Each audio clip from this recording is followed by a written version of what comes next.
भय प्रकट कृपाला दीन दयाला कौशल्या हितकारी। हर्षित महतारी मुनि मनहारी अद्भुत रूप विचारी। जय श्री राम। प्रिय भक्तजनों, आप सभी को चैत्र नवरात्रि की रामनवमी की हार्दिक शुभकामनाएं। चैत्र रामनवमी के दिन ही चैत्र नवमी का दिन होता है। इस दिन चैत्र नवरात्रि की समाप्ति भी होती है। इस दिन भगवान राम की पूजा की जाती है, क्योंकि इस दिन भगवान राम का अवतरण हुआ था। जगत पालन करता श्री विष्णु ने अपने 7वें अवतार मर्यादा पुरुषोत्तम श्री रामचंद्र के रूप में अनेकों अविश्वसनीय और अद्भुत लीलाएं रची, और अंत में प्रभु ने त्रिलोक विजेता अहंकारी रावण का संहार कर बुराई पर अच्छाई की महाविजय प्राप्त की। श्री राम जी के जन्म दिवस को ही रामनवमी के रूप में बेहद उत्साह के साथ मनाया जाता है। आज की इस वीडियो में हम आपको रामनवमी की एक दुर्लभ कथा सुनाएंगे, तो प्रेम से बोलिए भगवान राम की जय हो। पौराणिक कथा के अनुसार अयोध्या के महाराज दशरथ को पुत्र रत्न की प्राप्ति नहीं हो रही थी। ऐसे में महाराज दशरथ ने अपने गुरु महर्षि वशिष्ठ के निर्देशों का पालन करते हुए एक महायज्ञ आयोजित किया। महाराज दशरथ ने इस यज्ञ में सभी यशस्वी ऋषि मुनियों को आमंत्रित किया। जिस दिन यज्ञ का शुभारंभ होना था, उस दिन गुरु वशिष्ठ के साथ महाराज दशरथ के एक मित्र अंग प्रदेश के अकपति रिंग ऋषि और अन्य आतंकु भी यज्ञ मंडप पर आए। यज्ञ के समापन के बाद महाराज दशरथ ने सभी ऋषि और पंडितों को दक्षिणा स्वरूप धन धान्य का दान कर विदा किया। यज्ञ से प्राप्त प्रसाद लेकर राजा दशरथ पुनः अपने महल में लौट आए और प्रसाद अपनी तीनों रानियों के बीच वितरित किया। तत्पश्चात यज्ञ के पुण्य फल से तीनों रानियों ने गर्भ धारण किया। सबसे पहले माता कौशल्या ने एक पुत्र को जन्म दिया। रानी कौशल्या के द्वारा जन्मे उस बालक के चेहरे पर करोड़ों सूर्य के समान आभा थी, और उस बालक व्यक्तित्व अत्यंत ही आकर्षक था। अनुपम छवि वाले उस बालक को जो कोई भी देखता मंत्रमुग्ध हो जाता। चैत्र माह के शुक्ल पक्ष की नवमी तिथि को जन्मा यह बालक और कोई नहीं, सृष्टि के महानायक श्री विष्णु के सप्तम अवतार भगवान राम का ही बल रूप था। माता कौशल्या के बाद अन्य दो रानियों अर्थात माता कैकेयी और माता सुमित्रा ने भी शुभ नक्षत्रों में पुत्रों को जन्म दिया। माता कैकेयी के एक पुत्र अर्थात भरत हुए एवं माता सुमित्रा के दो पुत्र लक्ष्मण और शत्रुघ्न हुए।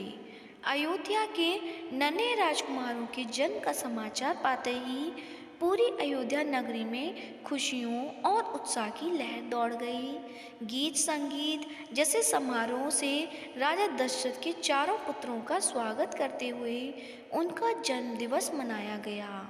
वहीं देवताओं ने भी इस उत्सव में भाग लेते हुए इन्हें राजकुमारों को नमन किया और आकाश से अनगिनत पुष्पों की वर्षा कर उनका स्वागत करते हुए अपनी प्रसन्नता जताई। शीघ्र ही चारों पुत्रों का नामकरण संस्कार महर्षि वशिष्ठ के द्वारा किया गया तथा उनके नाम रामचंद्र, भरत, लक्ष्मण और शत्रुघ्न रखे गए। अत्यंत विलक्षण प्रतिभा के धनी श्री राम अल्पकाल में ही अयोध्या वासियों के प्रिय हो गए। उन्हें सभी प्रकार के अस्त्र शस्त्र चलाने में असाधारण निपुणता प्राप्त हो गई। वे निरंतर माता पिता और गुरुजनों की सेवा में लगे रहते थे। श्री विष्णु के 7वें महाअवतार के रूप में जन्मे श्री राम ने अपने जीवन काल में अनेकों महान और धर्मपरायण कार्य किए चाहे सीता स्वयं धनुष तोड़ना हो या महाबली बाली का वध कर सुग्रीव की सहायता करना हो। विवाह के पश्चात मर्यादा पुरुषोत्तम श्री राम अपने पिता की आज्ञा का पालन करते हुए पत्नी सीता और अनुज लक्ष्मण समेत वनवास स्वीकार किया। जहाँ माता सीता की दुराचारी रावण से रक्षा करते हुए प्रभु ने अत्याचारी रावण का संहार किया। ये वही राम हैं जो स्वयं जगत के पालनहार हैं और दुर्लभ शक्तियों के स्वामी हैं, किंतु उन्होंने एक सामान्य मनुष्य जीवन का एक अद्भुत उदाहरण प्रस्तुत किया। युगों युगों के बाद आज भी श्री रामचंद्र के आदर्श व्यक्तित्व, धैर्य, निष्ठा, त्याग एवं पराक्रम को श्रद्धा और सम्मान देते हुए रामनवमी के दिन उनका जन्मोत्सव मनाया जाता है। आज भी राम भक्त अनन्य आस्था के साथ अपने अयोध्या श्री राम का अवतरण दिवस मनाते हैं। तो ये थी रामनवमी की कथा। अब आप सुनेंगे श्री राम रक्षा स्तोत्र हिंदी में है। जो धनुष बाण धारण किए हुए है, बद्ध पद्मासन से विराजमान है, पीतांबर पहने हुए हैं, जिनके प्रसन्न नयन नूतन कमल दल से स्पर्धा करते हुए तथा वाम भाव में विराजमान श्री सीता जी के मुख कमल से मिले हुए हैं, उन आजानुबाहु मेघ श्याम नाना प्रकार के अलंकारों से विभूषित तथा विशाल जटाजूटधारी श्री रामचंद्र जी का ध्यान करें। श्री रघुनाथ जी का चरित्र 100 करोड़ विस्तार वाला है और उसका एक एक अक्षर भी मनुष्य के महान पापों को नष्ट करने वाला है। जो नील कमल दल के समान श्यामवर्ण कमल नयन जटाओं के मुकुट से सुशोभित, हाथ में खंड, तूणीन, धनुष और बाण धारण करने वाले, राक्षसों के संहारकारी तथा संसार की रक्षा के लिए अपनी लीला से ही अवतीर्ण हुए हैं, उन अजन्मा और सर्वव्यापक भगवान राम का जानकी और लक्ष्मण जी के सहित स्मरण कर प्राज्ञ पुरुष इस सर्व काम प्रदा और पाप विनाशिनी राम रक्षा का पाठ करें। मेरे सिर की, राघव और ललाट की दशरथात्मक रक्षा करें, कौशल्या नंदन नेत्रों की रक्षा करें, विश्वामित्र प्रिय कानों को सुरक्षित रखें तथा यज्ञ रक्षक घ्राण की और सौमित्री वत्सल मुख की रक्षा करें। मेरी जीवा की, विद्यानिधि कंठ की, भरत वंदित कंधों की, दिव्य युद्ध और भुजाओं की, भग्नेश कारमुक महादेव जी का धनुष तोड़ने वाले रक्षा करें। हाथों की सीतापति, हृदय की परशुराम जी को जीतने वाले, मध्य भाव की खरध्वंशी खर नाम के राक्षस का नाश करने वाले और नाभि की जाम्बादृश्य रक्षा करें। कमर की सुग्रीवेश शक्तियों की हनुमत प्रभु और उरुओं की राक्षस कुल विनाशक रघुश्रेष्ठ रक्षा करें। जानुओं की सेतुकृत जंघाओं की, 10 मुखांतक रावण को मारने वाले, चरणों की विभीषण श्रीद विभीषण को ऐश्वर्य प्रदान करने वाले और संपूर्ण शरीर की श्री राम रक्षा करें। जो पुण्यवान पुरुष राम बल से संपन्न इस रक्षा का पाठ करता है, वह दीर्घायु, सुखी, पुत्रवान, विजयी और विनय संपन्न हो जाता है। जो जीव पाताल, पृथ्वी अथवा आकाश में विचरते हैं और जो क्षम देश में घूमते रहते हैं, वे राम नामों से सुरक्षित पुरुषों को देख नहीं सकते। राम, रामभद्र, रामचंद्र इन नामों का स्मरण करने से मनुष्य पापों से लिप्त नहीं होता तथा भोग और मोक्ष प्राप्त कर लेता है। जो पुरुष जगत को विजय पाने वाले एकमात्र मंत्र राम नाम से सुरक्षित इस स्रोत को कंठ में धारण करता है, अर्थात इसे कंठस्थ कर लेता है, संपूर्ण सिद्धियां उसके हस्तगत हो जाती हैं। जो मनुष्य वज्र पंजन नामक इस राम कवच का स्मरण करता है, उसकी आज्ञा कहीं उल्लंघन नहीं होता और उसे सर्वत्र जय और मंगल की प्राप्ति होती है। श्री शंकर ने रात्रि के समय स्वप्न में इस राम रक्षा का जिस प्रकार आदेश दिया था, उसी प्रकार प्रातःकाल जागने पर बुद्ध कौशिक ने इसे लिख दिया, जो मानो कल्प वृक्षों के बगीचे हैं, अर्थात समस्त आपत्तियों का अंत करने वाले हैं, जो तीनों लोकों में परम सुंदर हैं। वे श्रीमान राम हमारे प्रभु हैं, जो तरुण अवस्था वाले, रूपवान, सुकुमार, महाबली, कमल के समान, विशाल नेत्र वाले, चीर वस्त्र और कृष्ण मृग चर्मधारी, फल फूल आहार करने वाले, संयमी, तपस्वी, ब्रह्मचारी, संपूर्ण जीवों को शरण देने वाले, समस्त धनुधारियों में श्रेष्ठ और राक्षस कुल का नाश करने वाले हैं। वे रघुश्रेष्ठ दशरथ कुमार राम और लक्ष्मण दोनों भाई हमारी रक्षा करें, जिन्होंने संधान किया हुआ धनुष ले रखा है, जो बाण का स्पर्श कर रहे हैं तथा अक्षय बाणों से युक्त तुणील लिए हुए हैं। वे राम और लक्ष्मण मेरी रक्षा करने के लिए मार्ग में सदा ही मेरे आगे चले। शब्दा उद्धत कवचधारी, हाथ में खड़ग लिए, धनुष्वाण धारण किए तथा युवा अवस्था वाले भगवान राम लक्ष्मण जी के सहित आगे आगे चलकर हमारे मनोरथों की रक्षा करें। भगवान का कथन है कि राम दशरथी शूर, लक्ष्मणानुचर, बलि, काकुत्स्थ्य, पुरुष पूर्ण, कौशेय, रघुत्तम, वेदांत वेद, यज्ञेश, पुरुषोत्तम,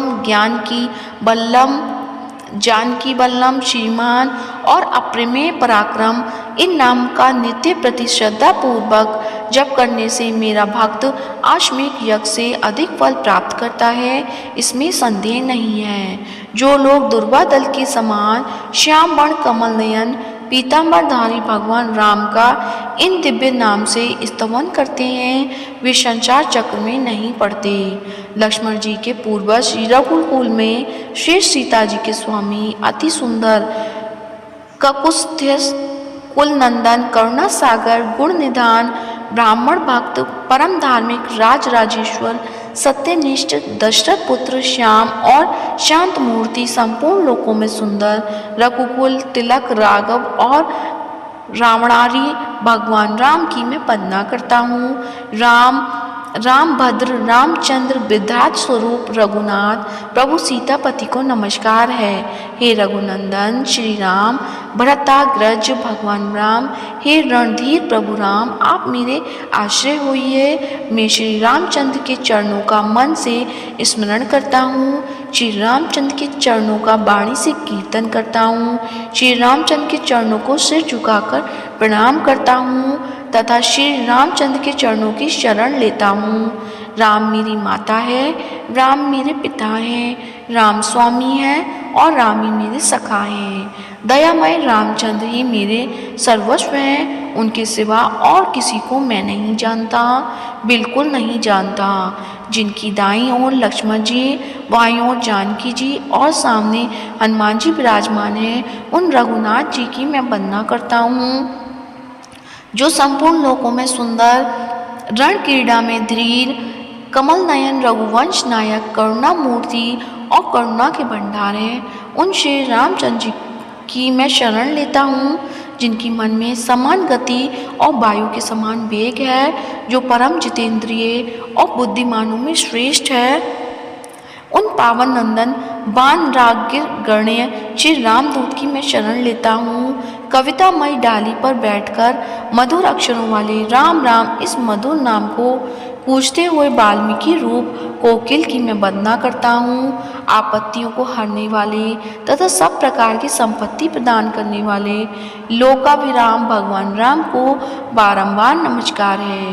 राम राम ऐसा घोष करना संपूर्ण संसार बीजों को भून डालने वाला, समस्त सुख संपत्ति की प्राप्ति कराने वाला तथा यमदूतों को भयभीत करने वाला है।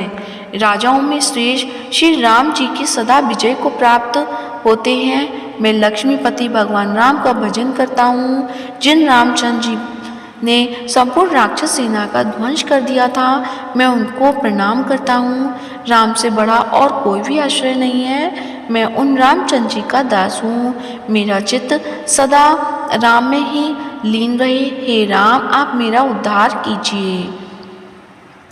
श्री महादेव जी पार्वती जी से कहते हैं, हे सुमुखी, राम नाम विष्णु सहस्त्र नाम के तुल्य है। मैं सर्वदा राम राम इस प्रकार मनोरथ राम नाम में रमण करता हूँ।